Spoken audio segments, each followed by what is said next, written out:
Nah, disinilah menurut saya langkah cerdik dari Presiden Joko Widodo. Karena apa? Karena kalau melihat dari isu perpolitikan saat ini memang membuat pro dan kontra di kalangan masyarakat. Nah, di sini tiba-tiba ada sesuatu yang mengejutkan, yaitu di sini Jokowi mengundang capres untuk makan bersama di istana. Di sini juga cerdiknya dari Presiden Joko Widodo, yaitu setidaknya meredam perdebatan di publik lah. Ternyata di sini yaitu capres-capres berkumpul bersama dan juga makan siang bersama. Menurut saya bisa meredam dari perdebatan publik di sini. Nah, cuman ya ini kayaknya makan-makan biasa saja. Sebetulnya kalau dilihat dari makan-makan biasa ini targetnya cuma simbolik. Bahwa keempat-empatnya ini rukun saja, ya nggak ada masalah apa-apa gitu. Untuk memberi ilustrasi bahwa apa yang dimaksudkan oleh dua dari tiga calon presiden ini tercapai di dalam makan-makan itu. Jadi nggak sekedar hanya makan-makan, dipoto orang, isinya yang ringan-ringan saja gitu. Yang mengingat pertemuan yang seperti ini jelas sangat mahal sekali. Nah, saya kira apa yang dilakukan oleh Presiden Jokowi hari ini dengan mengundang para capres untuk hadir dalam jamuan makan siang itu untuk memberikan gesture sekaligus sinyal dan kode kepada publik bahwa Presiden akan mengayomi seluruh calon presiden. Indonesia tanah air beta pusaka abadi nan jaya. Dari tempat duduk sewaktu Presiden makan siang bareng tiga capres yang sudah terdaftar ke KPU, kita bisa melihat bagaimana Jokowi tak bisa kuasa menahan harunya dan menahan dukungannya kepada Ganjar Pranowo. Mengapa demikian? Begini loh. Joko Widodo mendudukan Ganjar di sebelah kanan, lalu di sebelah kanannya baru Prabowo. Ingat lagu madu di tangan kanan dan racun di tangan kiri. Sudah nggak usah kejang-kejang. Wahai pendukung Prabowo, Ganjar memang sudah ditakdirkan untuk meneruskan kerja baik relawan Prabowo, Gibran, sampai membuat perut saya sakit dan memuntah. Mereka nggak sadar ya kalau selama ini Presiden Joko Widodo ini terpilih karena dia masuk ke dalam sistem politik di negara ini. Jangankan Presiden Joko Widodo, presiden sebelumnya juga adalah produk partai politik yang tentu punya akar kepada partai politik mereka sendiri. Toh kita mengetahui bahwa banyak kadrun ini sepertinya sudah tahu bahwa mereka akan kalah telak dan Ganjar akan menang total. Sehingga mereka mencoba untuk melakukan segala cara dan menghalalkan segala usaha untuk mendiskreditkan Presiden Joko Widodo.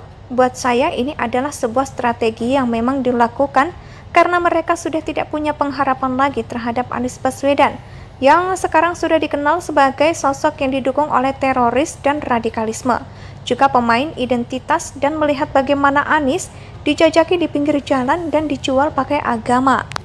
Bahkan sampai dikasih nama kafir, namun tetap saja tidak menaikkan elektabilitasnya, membuat partai-partai pengusung dan pendukung seperti PKS, Demokrat, dan Nasdem panas dingin. Kata petir sampai seperti yang kita lihat ini. Bagi saya, netralitas dalam politik adalah hal yang bisa dikatakan sebagai mitos. Karena memang tidak mungkin kita netral, ya bahkan mereka yang ngebacot bakalan golput pun punya afiliasi politik tertentu dan ketertarikan kepada orang-orang tertentu. Maka bisa disimpulkan bahwa presiden pun juga punya sebuah ketertarikan politik, itu kepada sosok Ganjar Pranowo. Tentunya apalagi melihat ketika Ibu Megawati mendeklarasikan Ganjar sebagai capres, sehingga membuat elektabilitas partai sekaligus Ganjar menjadi tinggi di sana. Ada Presiden Joko Widodo yang juga berperan sebagai petugas partai dan petugas rakyat. Sebenarnya sih saya agak malas pakai istilah petugas partai, karena kalau mau lebih jauh lagi esensi dari petugas partai adalah petugas rakyat. Joko Widodo memilih Ganjar. Ini sudah tidak bisa diganggu-gugat tentang netralitas politik. Itu adalah hal yang palsu dan terlalu konyol. Jika dijadikan sebagai kebenaran, nggak ada tuh etika yang memberikan informasi bahwa Jokowi atau Presiden harus netral terhadap pilihan politik. Yang harus dipaksa netral adalah aparat keamanan, kayak TNI dan Polri dong. Jangan sampai TNI dan Polri memberikan sebuah arahan politik dan meminta rakyat untuk mendukung pasangan tertentu. Kalau TNI dan Polri disuruh netral ya wajar, karena mereka sudah adalah pemegang senjata di negara. Ini jadi mereka akan menimbulkan sebuah bias pandangan politik. Kalau ada senjata yang membuat capres atau calon pemimpin tertentu, kalau presidennya memang harus berpolitik. Siapa kalian, wahai kader-kader gurun, yang berhak menuntut presiden untuk netral, apalagi melihat rekam jejak pemimpin kalian sebelumnya bahwa presiden kalian itu dulunya mengundang pasangan calon tertentu untuk datang ke istana dan memberikan dukungan.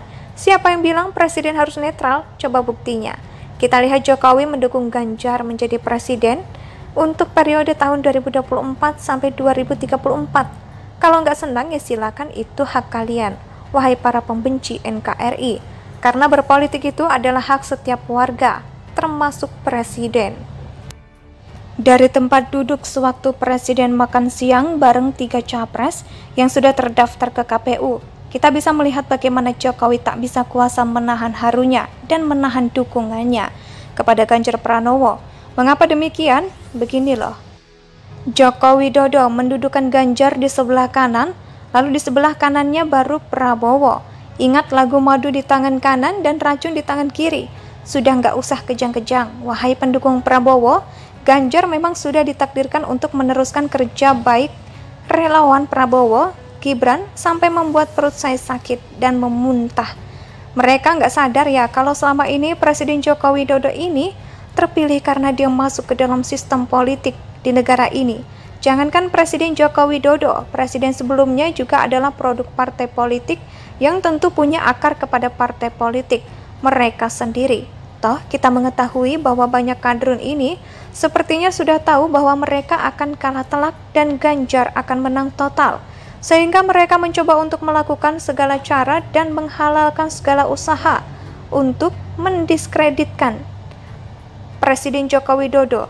Buat saya ini adalah sebuah strategi yang memang dilakukan karena mereka sudah tidak punya pengharapan lagi terhadap Anies Baswedan yang sekarang sudah dikenal sebagai sosok yang didukung oleh teroris dan radikalisme, juga pemain identitas, dan melihat bagaimana Anies dijajaki di pinggir jalan dan dijual pakai agama. Bahkan sampai dikasih nama kafir, namun tetap saja tidak menaikkan elektabilitasnya, membuat partai-partai pengusung dan pendukung seperti PKS, Demokrat, dan Nasdem panas dingin. Kata petir sampai seperti yang kita lihat ini, bagi saya netralitas dalam politik adalah hal yang bisa dikatakan sebagai mitos.